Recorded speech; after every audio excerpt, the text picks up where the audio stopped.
Today I was asked a very profound question. Why should I bother meditating? What's it going to do for me? Why do I need to practice mindfulness? I've given this a lot of thought today, and I thought I'd give you an overview of some of the reasons why everybody needs meditation in their life. Mindfulness was first developed as a stress reduction program in America.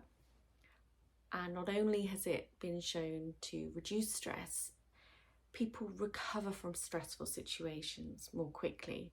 Now, stress is something that everybody suffers with at some point in their life, and with stress, that horrible hormone cortisol is pumped through our body and it causes chaos. Our immune function, our hearts, our everything, it's just horrible for us.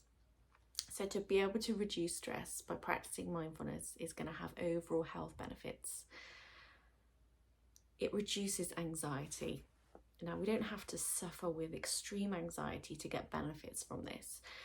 Now, we're all in situations sometimes where something will happen and our mind starts to go into overdrive. It starts a whole narrative of what might happen, the what ifs. Oh no, what if this happens, what if that happens? And that is what puts us into that anxious state. Now, through mindfulness and meditation, we learn to become an observer of our mind. We become less reactive and more responsive. We can see those anxious thoughts and stop ourselves getting carried away with them, and notice them for what they are. And that is, they are thoughts. They're not real. It's just our mind playing tricks on us. I'll give you an example of a situation I had when I had a eureka moment just like this. I was at work and my boss told me he wanted to have a chat with me. My mind instantly told me that he had something terrible to say to me, that I'd done something wrong, or that I was going to get the sack or something. But this was when I was just first starting meditation and mindfulness, and I was able to, for the first time, notice that that is what my mind was telling me. And the reality was, it was absolutely fine. It was a very pleasant conversation. So mindfulness can help us become an observer of our thoughts rather than getting caught up in them. Other things that mindfulness and meditation help us with is it improves our working memory.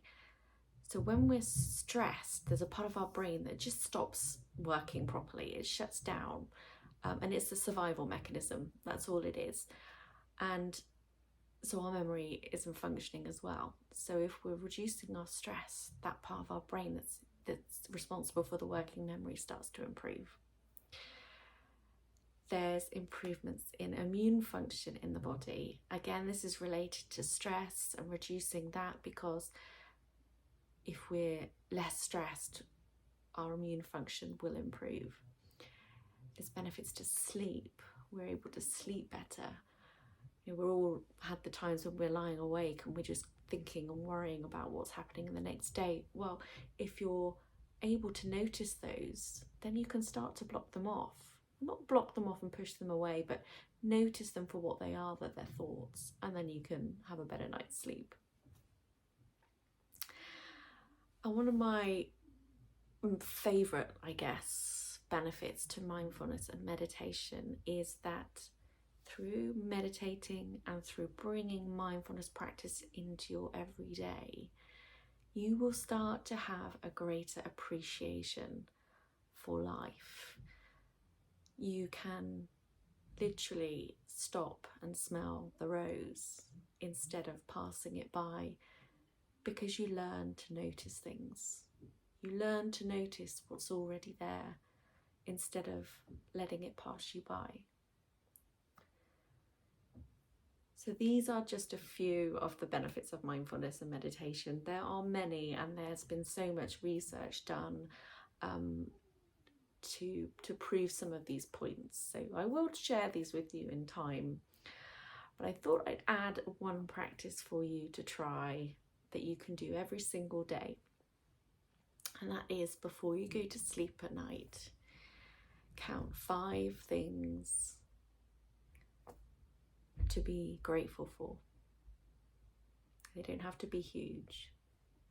It could be, I'm grateful to have a roof over my head. We go through our day, and again, it's the way our brains are wired that we focus on the negative things.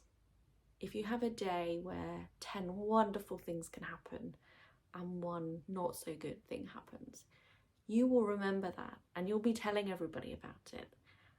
And our brains are wired like that so that we don't make the same mistakes again. But it also stops us from focusing on those positive points, those wonderful things that have happened.